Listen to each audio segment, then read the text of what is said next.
Bienvenidos a otra entrega de Libando Vida. Este canal está dedicado a la lectura y comentario de libros con el propósito de meditar y ahondar en verdades trascendentales que liberan y transforman.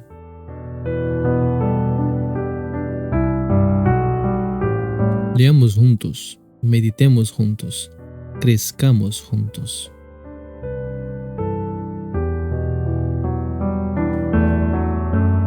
Muchísimas gracias por estar aquí otra vez en otra entrega de Libando Vida.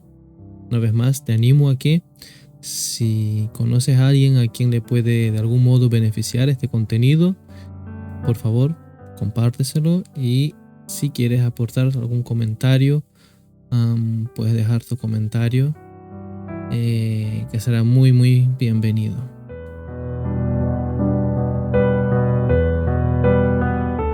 Seguimos con la lectura del libro Cambios Profundos cuando el Evangelio transforma los deseos del corazón de Nicolás Emilio Tranchini.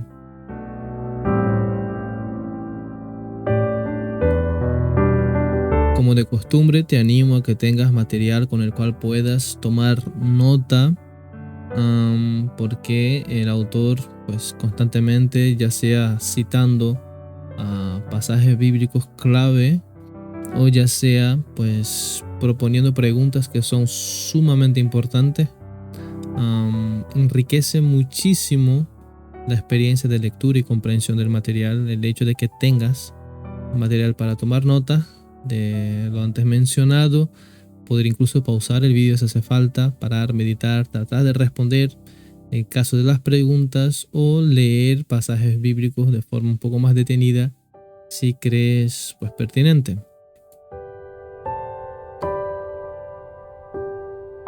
El anterior vídeo fue muy largo, fue 1 hora de vídeo, aún recortando un poquito, quedó en 58 minutos creo, larguísimo.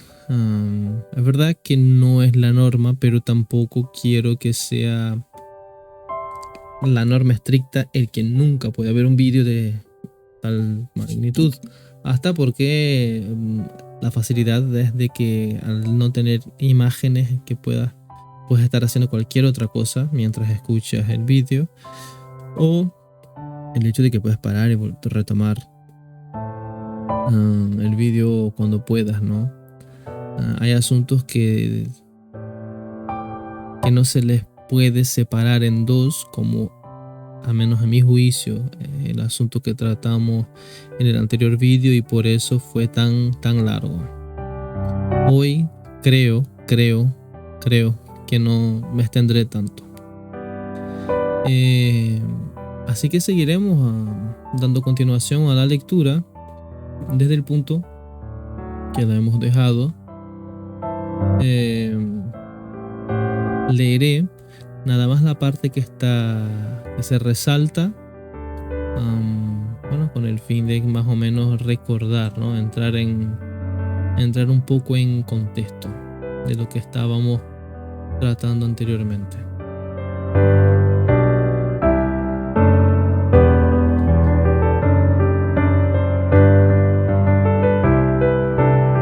Hablando justamente de la posibilidad de que tú y yo estemos entre esos muchos que no han conocido a Jesús verdaderamente, los cuales estarán entre esos muchos que en aquel día, el día del juicio, con énfasis dirán que han servido al Señor, y por respuesta tendrán el jamás os conocí, apartaos de mí vosotros que practicáis la iniquidad, algo que hemos comentado extendidamente en el vídeo anterior. Termina este apartado del capítulo con la siguiente frase: esto me hace consciente de que la base de todo ministerio se asienta no en la vida moral, sino en la vida mística. La cuestión no es vivir lo mejor que podamos, sino dejar que nuestra vida encuentre su fuente en la vida divina, es decir, en la persona de Cristo. Esta frase fue comentada y explicada extendidamente en el vídeo anterior, así que te animo que si no lo has visto, que lo veas. Y si este es el primer vídeo que ves de esta serie de vídeos, te animo a que vayas al principio, en la lista de reproducción, y veas desde el principio, que tomes tu tiempo, que así sacarás muchísimo más provecho. El hecho, la intención aquí no es que meramente vean los vídeos, sino que justamente eso, lean juntamente conmigo si pueden, mediten juntamente conmigo, y que por la gracia del Señor podemos crecer juntos, aun que yo no te conozca quizás, aunque jamás me hayas visto, pero que al amparo del Señor, del Altísimo, y de su palabra, podemos, esas distancias son superadas, ¿no? El Espíritu del Señor obra en su iglesia, ya sea en España, en Perú o en la China. Así que si es el primer vídeo que estás viendo, te animo a que vayas al primer vídeo de la lista y empieces desde ahí. Así que sin más, seguiremos a partir de este punto la lectura. Solamente estoy un poco agotado la garganta. El anterior vídeo lo acabo de grabar, llevo un par de días sin grabar, así que decidí que lo mejor sería grabar 2 hoy, y puede que esa sea la tónica. Cada vez que coja por grabar, grabe 2 y esté un par de días pues ocupado en los demás menesteres de la vida terrenal.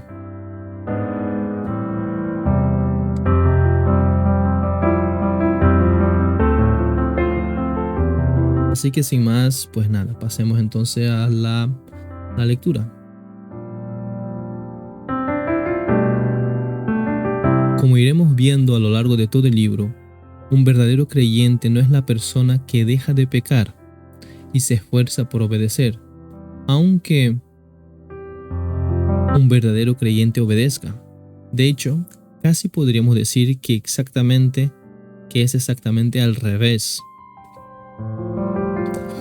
Un verdadero creyente es una persona que cada vez es más y más consciente de la profundidad de su propio pecado, pero también es cada vez más y más consciente de la increíble bondad de Cristo, que lo ama a pesar de su pecado.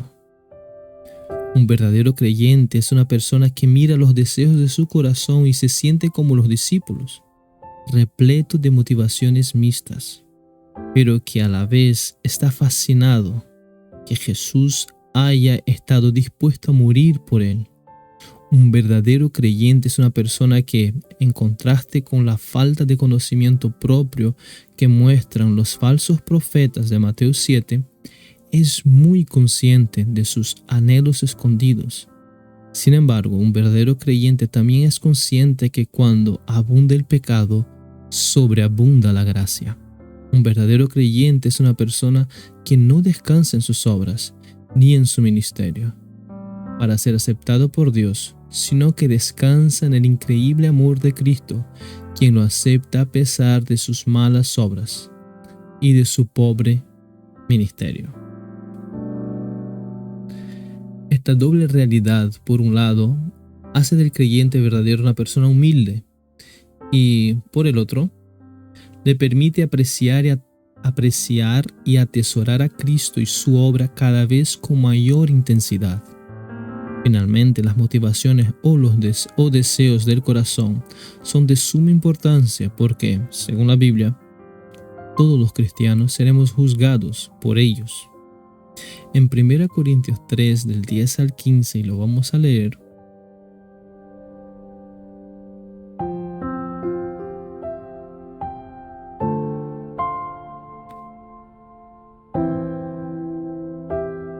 Primera Corintios 3 del 10 al 15, recordando que la versión que uso es la misma versión que el autor normalmente utiliza, es la Biblia de las Américas. Versículo 10. Conforme a la gracia de Dios que me fue dada, yo, como sabio arquitecto, puse el fundamento, y otro edifica sobre él, pero cada uno tenga cuidado cómo edifica encima, pues nadie puede poner otro fundamento que el que ya está puesto, el cual es Cristo. Ahora bien, si sobre este fundamento alguno edifica con oro, plata, piedras preciosas, madera, heno, paja, la obra de cada uno se hará evidente, porque el día la dará a conocer, pues con fuego será revelada. El fuego mismo probará la calidad de la obra de cada uno. Si permanece la obra de alguno que ha edificado sobre el fundamento, recibirá recompensa. Si la obra de alguno es consumida por el fuego, sufrirá pérdida. Sin embargo, él será salvo, aunque así como por fuego.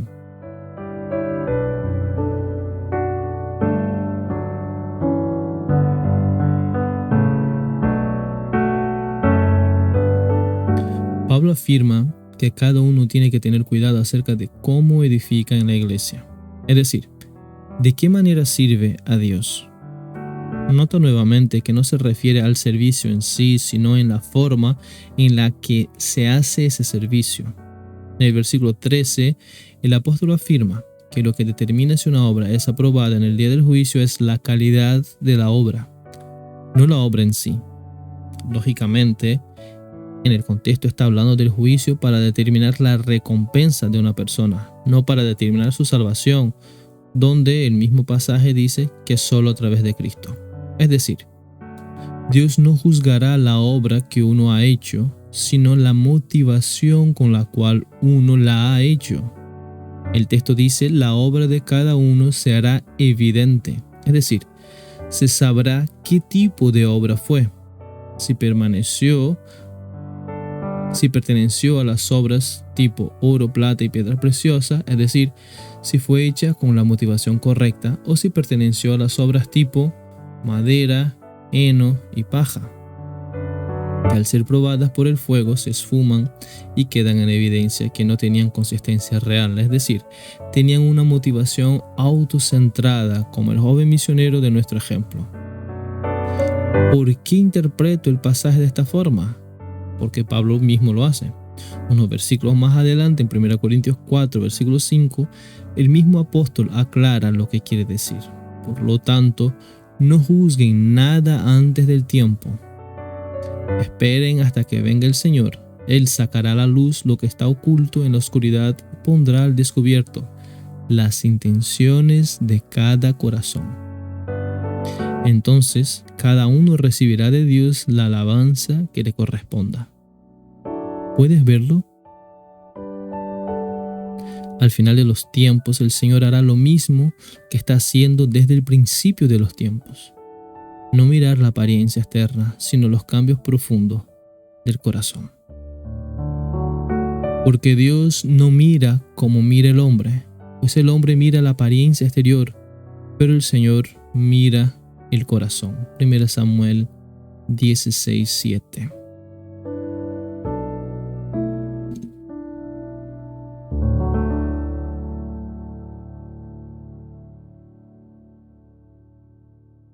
Bueno, hasta aquí la lectura. Ya al siguiente vídeo pues consideraré si hago el resumen, este resumen o no. Posiblemente sí. El anterior párrafo, digamos, de esta última parte del libro, la importancia de mirar debajo de la superficie, el autor cuestiona realmente si el lector ha conocido realmente al Señor, ha recibido realmente una verdadera conversión. De hecho, él se incluye, él dice que existe la posibilidad real de que no hayamos experimentado una verdadera conversión. En base justamente al riesgo de vivir autoengañado. Y si por un lado hay personas que se autoengañan creyendo que son cristianas al no entender lo que es el cristianismo realmente, la esencia del cristianismo tal y cual está escrito y registrado en la Biblia, por otro lado hay personas que sufren con la sensación contraria. Es decir, al igual que las anteriores, basan la legitimidad de su conversión en sus obras. Y es curioso, unos por un lado se exaltan y consideran ser cristianos porque pues tienen una conducta, una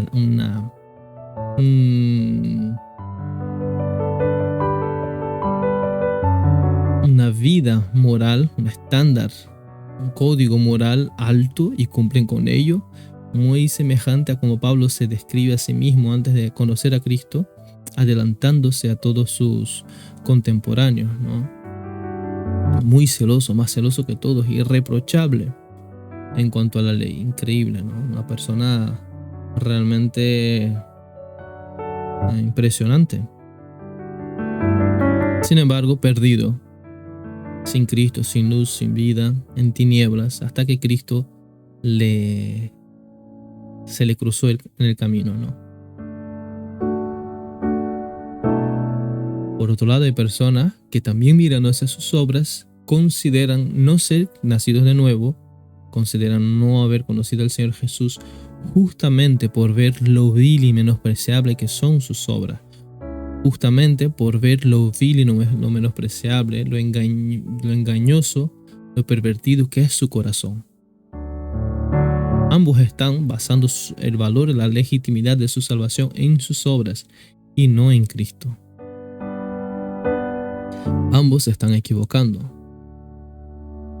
Pero uno tiene la mala suerte de estarse autoengañando, mala suerte por poner un nombre, y que estén caminando a pasos alargados y continuos hacia el infierno, mientras los otros arrastrándose, autoflagelándose, pero aún así, tomados por la mano por Cristo, van hacia la gloria eterna.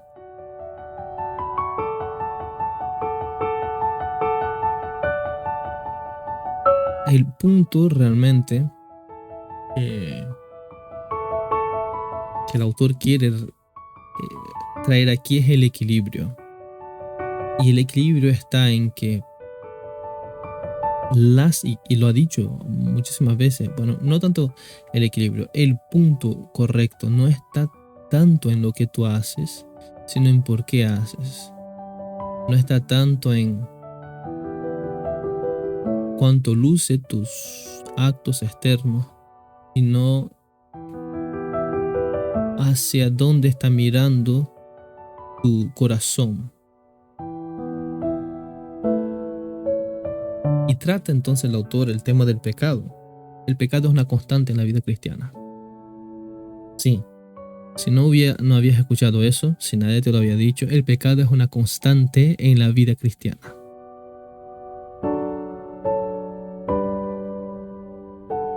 En otro momento comenté esto, pero vuelvo a decirlo. Si yo te dijera que tú vives en pecado, ¿cómo te lo tomarías? Si eres cristiano, obviamente, posiblemente te sorprendería.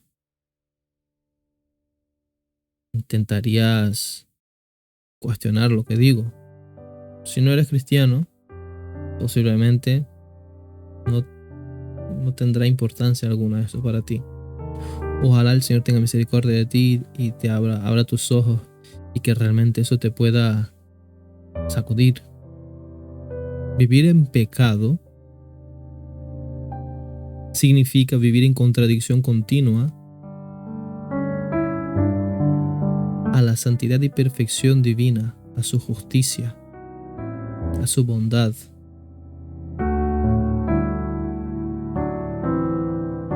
Vivir en pecado, parafraseando al apóstol Pablo, es vivir amontonando sobre ti ira para el día de la ira y del juicio de Dios, juicio el cual será según verdad, juicio en el cual tus obras serán expuestas y las motivaciones de tu corazón serán expuestas. Lo que está en tinieblas será expuesto en la luz del escrutinio perfecto de Dios, el que todo lo sabe y todo lo ve. Y algo será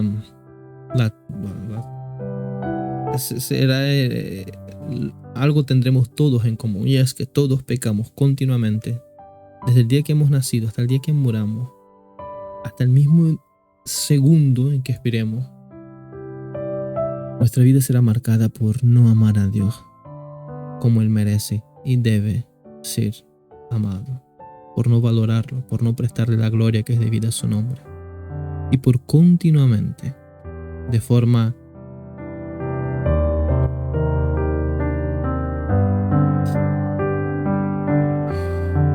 estoy buscando palabras, continuamente de forma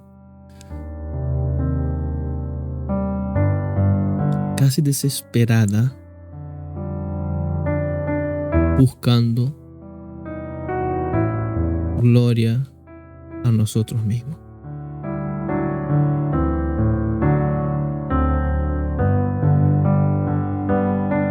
Y fíjense que eso es vivir en el peor de los pecados.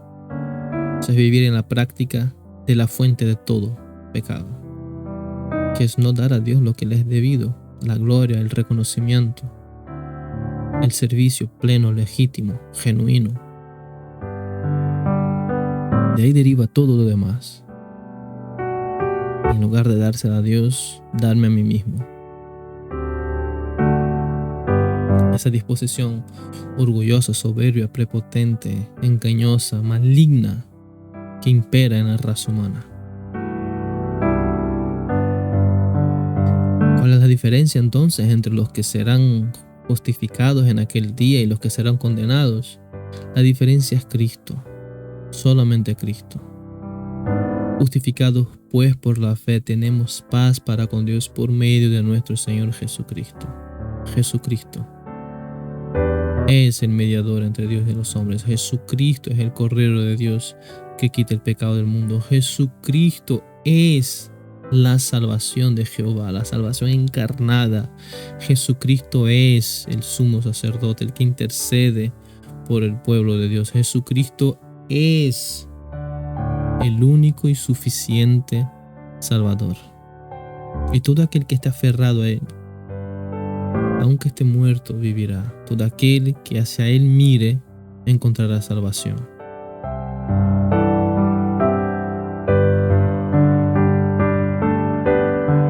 Él murió una vez por todas. Y con eso, y resucitó. Y con eso pagó de una vez por todas por el pecado de todos aquellos que en Él confían. Únicamente para en aquel día estar de pie ante el juez de todo el universo y escuchar de su boca el bienvenido a la gloria eterna. ¿Por qué?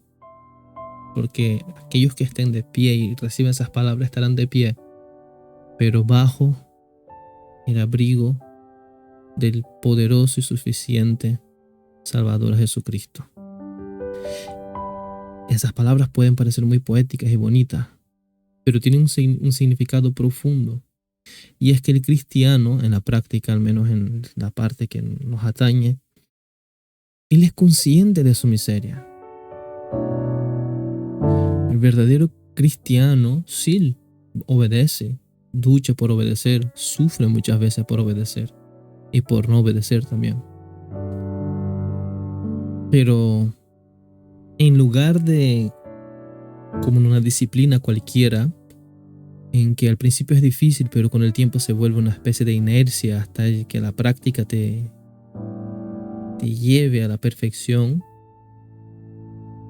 En cuanto a la vida cristiana no es así. Un cristiano verdadero jamás podrá decir soy intachable. Un cristiano verdadero al revés. Cuanto más camine en la luz, más verá la sociedad que está en él. Esa serie de definiciones de qué es un cristiano creo que son útiles. Creo que deberías tenerlas en cuenta. Creo que te deberías comparar con ellas. ¿Dónde buscas tú la legitimidad de tu salvación? ¿En base a qué? ¿Cómo te ves a ti mismo? Un verdadero creyente es una persona que cada vez más consciente de la profundidad de su propio pecado. Eres cada vez más y más consciente de lo profundo, de lo feo, de lo terrible de lo sucio, de lo abominable que es tu pecado? ¿O eres cada vez más consciente de lo buen cristiano que eres, buen y gran predicador, santo adorador ejemplar? Pero a la vez que el cristiano es cada vez más consciente de lo profundo de su pecado, él también es más consciente de la increíble bondad de Cristo. Eso casi se puede saborear. Es maravilloso esto. Y es verdad, ese efecto casi de rebote, casi de reacción que hay en el verdadero cristiano. Soy un miserable pecador. ¿Quién me librará de este cuerpo de muerte? Gracias, Dios, doy a Dios por nuestro Señor Jesucristo. Él es consciente de la increíble bondad de Cristo, que lo ama a pesar, a pesar de su pecado. Cuanto más veas la podredumbre de tu pecado, más increíble, impactante, cautivante será el amor de Cristo para ti. Un verdadero creyente es una persona que mira los deseos de su corazón y se siente como los discípulos, repleto de motivaciones mixtas. Un verdadero cristiano es una persona que realmente reconoce lo vil que es su corazón, reconoce al mirar, y cada vez reconocerá más al mirar incluso sus obras piadosas, su labor ministerial, su esfuerzo para ayudar al prójimo, en su piedad, en su momento devocional. Reconocerá la cantidad de egolatría que hay allí, cuán tentado y asediado es por su propia concupiscencia aún allí, en su momento de mayor devoción. Él verá que está repleto de motivaciones mixtas, pero que a la vez está fascinado que Jesús haya estado dispuesto a morir por él. Él fiel en todo tiempo, dispuesto a morir por un infiel todo el tiempo. Él justo en todo tiempo, dispuesto a morir por alguien constantemente injusto. Él lleno de gracia y verdad, lleno de bondad, de dulzor. Y yo, que mi lengua muchas veces es una fuente amarga, que mi mente, mi corazón está poluido por el pecado, por la maldad. Es fascinante pensar que quizás en su capacidad soberana y divina de mirar hacia el futuro podría contemplarme allí, entre esas ovejas descarriladas, las cuales Él vino a rescatar y reunir, por las cuales Él vino a dar la vida por ellas. Es fascinante pensar que quizás en sus ojos puestos hacia adelante, ¿no?, Él encontró gozo en verme en ese día del juicio lavado, mis vestiduras lavadas por su sangre, y verme allí entre la multitud que se levantará cantando loores y alabanzas a su nombre.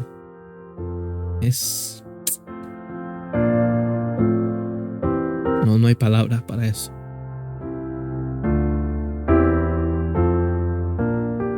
Y por eso murió. Del gozo que tenía por delante, por ello murió. Un verdadero creyente es una persona que, en contraste con la falta de conocimiento propio que muestran los falsos profetas de Mateo 7, totalmente engañados, estaban profundamente convencidos que ellos eran verdaderos discípulos, seguidores y siervos de Cristo. El verdadero cristiano, en contradicción a esto, él es muy consciente de sus anhelos escondidos. Él se avergüenza de lo bajo, de lo triste y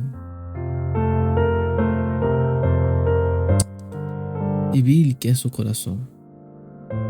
Es tan egocéntrico, es tan absurdamente orgulloso, inflado.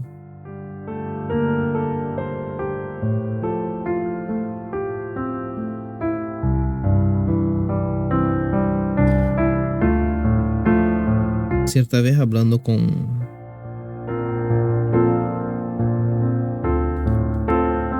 el mismo autor de este libro, Nicolás Tranchini, hablábamos sobre las motivaciones de algunas personas al hacer, por ejemplo, el casarse, ¿no? Y meditando sobre ello y aún nombrando ejemplos de algunas personas, le dije que me parecía mediocre casarse por esta, por aquella razón. Y él me dijo lo siguiente, me preguntó lo siguiente: ¿y no somos todos mediocres? Muy fácil, muy fácil. El autoengaño es automático en nosotros.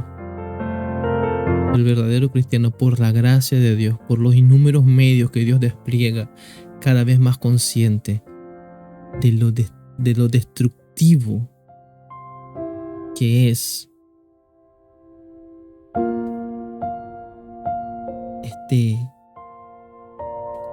esta tendencia que todos tenemos de en todo tiempo buscar gloria para nosotros mismos. El verdadero cristiano no es consciente de todo, pero constantemente crecerá en este autoconocimiento, un conocimiento realista, un conocimiento basado en el poder iluminador del Espíritu Santo a través de la palabra de Dios. Pero sí, sin embargo, el verdadero cristiano, siendo alimentado por la palabra de Dios, no sucumbirá a esta verdad y realidad. Él es consciente, siendo alimentado por la palabra de Dios, iluminado por el Espíritu Santo, que aunque él sea así desesperadamente pecador, cuando abunda el pecado, sobreabunda la gracia de Dios.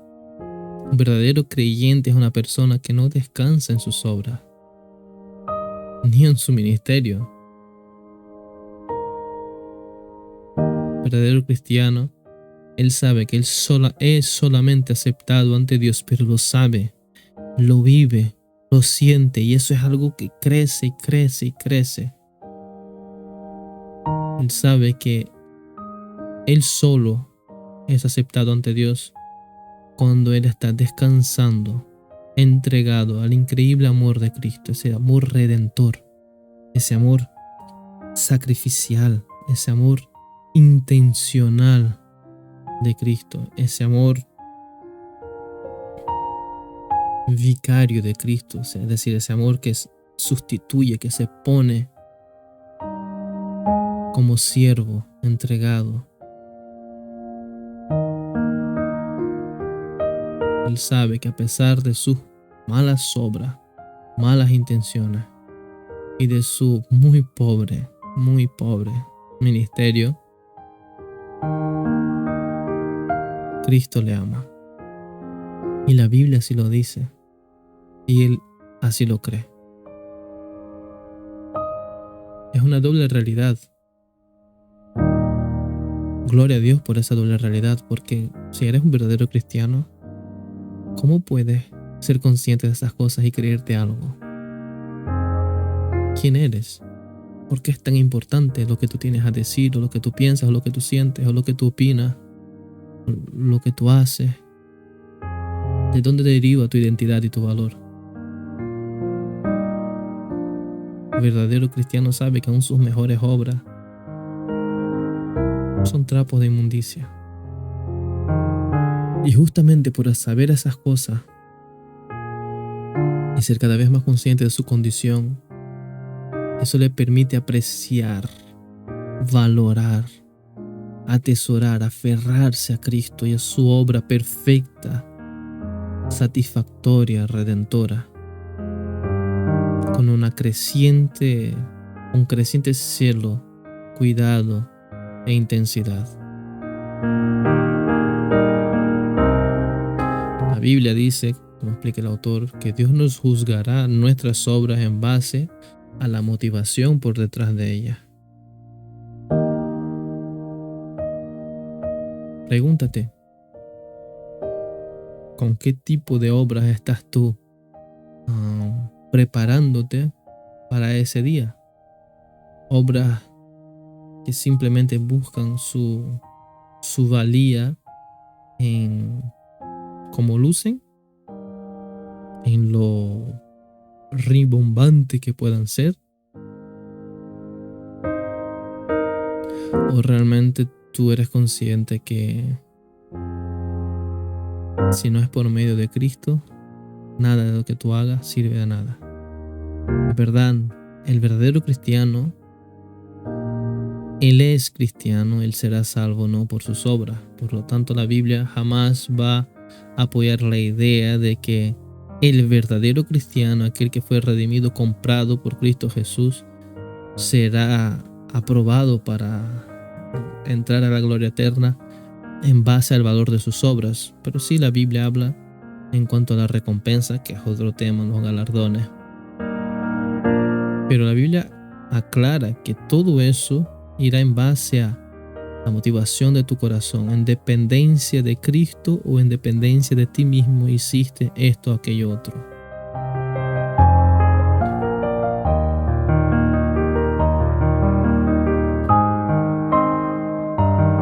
Quedará en evidencia.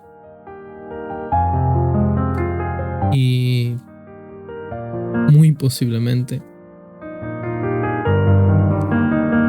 debido a nuestro corazón engañoso, a nuestras motivaciones mixtas, la gran mayoría de todas nuestras obras serán eso: hojarasca, heno, y cualquier pepita de oro que se encuentre entre la multitud de nuestras obras serán aquellas que el verdadero cristiano conoce, la sensación de que hay momentos que sabe Cristo tomó el control totalmente, porque tú no harías de esa manera, tú no reaccionarías de aquella manera, tú no pensarías, tú no sentirías de esa otra manera, tú no hablarías así. Eres consciente, el Señor aquí tomó el control, no era yo. Esas serán oro. Y serán escasas. Pero gloria al Señor, gloria al Señor, gloria al Señor.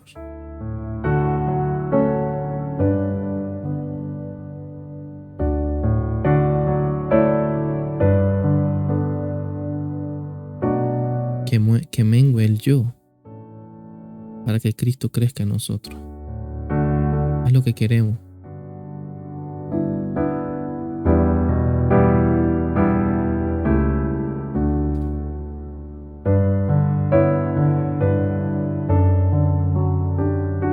Al final de los tiempos, termina el autor diciendo: el Señor hará lo mismo que está haciendo desde el principio. Dios nunca cambió. Dios es fiel, Él no puede negarse a sí mismo. Así que frente a nuestra infidelidad y frente a nuestra constante tendencia en cambiar de esta o aquella postura, el Señor en su eterna y perfecta fidelidad nos juzgará a sí mismo, y no lo hará mirando la apariencia, lo que está por fuera, lo que es superficial, sino que mirará los cambios profundos de nuestro corazón, mirará lo que está adentro, la base, la fuerza motriz de todo. Dios no es hombre. Dios no mira como los hombres, Dios no piensa como los hombres. Él mira lo profundo del ser humano, más allá de la mera apariencia superficial. Gloria al Señor, porque aún mirando lo profundo del corazón del cristiano y viendo que hay un enemigo constante que intenta robar el trono, que es debido a Dios, que es el yo, este agente que constantemente pelea por robarle el protagonismo y la gloria que es debida a Dios. Aún así, Él ama tanto a su pueblo, tanto a la iglesia con la cual su Hijo compró con su sangre, que por la gracia que Él derramó sobre su pueblo a través de Jesucristo, en aquel día Él destruirá de una vez por toda el poder del pecado en su pueblo. Y Él será tu Rey perfecto, eterno y completo. Y ellos serán su pueblo perfectamente y eternamente completo. Gracias al Señor porque hay esperanza. Para el verdadero cristiano hay esperanza. Si eres cristiano y luchas con la convicción de tus pecados, déjame decirte que si tú eres cristiano, para ti hay esperanza en Cristo Jesús, Señor nuestro. Si tú no eres cristiano, por más que trates de disfrazar, de imitar, de copiar, de ser lo mejor que puedas, el mejor individuo, mejor trabajador, padre, esposo, esposa, lo que sea, déjame decirte, no sirve de nada. Si crees ser cristiano y llevas tiempo quizás yendo a la iglesia y te das cuenta que no eres, gloria al Señor, arrepiente de tu pecado, cree en Cristo, en su evangelio y serás salvo. Está en juego la eternidad, no un puesto ministerial en una iglesia, eso no sirve de nada. Muchísimas gracias por escuchar este material de podcast. Espero que el contenido haya sido de bendición, de edificación para tu vida. Oh Dios fiel, grande y misericordioso, abre nuestro entendimiento, líbranos del mal, Señor. Tómanos para ti en el nombre de Jesús. Espero que tu corazón encuentre deleite en el Señor Jesús, en su perfección, en su plenitud, en su gracia. Y que el Espíritu Santo te sostenga y te guíe en todo tiempo. Una vez más, si conoces a alguien a quien este material le pueda ser de bendición, compártelo. Si quieres dejar algún comentario, estaré agradecido por ello. Y recuerda, no es la lectura apresurada de verdades santas y celestiales, sino la meditación seria en ellas que las hace dulces y provechosas para el alma. No es el mero toque que la abeja hace a una flor lo que recoge la miel, sino su permanencia por más tiempo sobre la flor, lo que le permite extraer el dulzor. No es el que más lee, sino el que más medita, quien demostrará ser el cristiano más selecto, dulce, sabio y fuerte.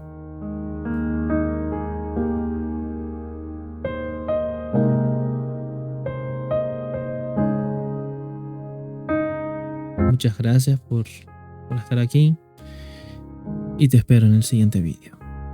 Dios te bendiga.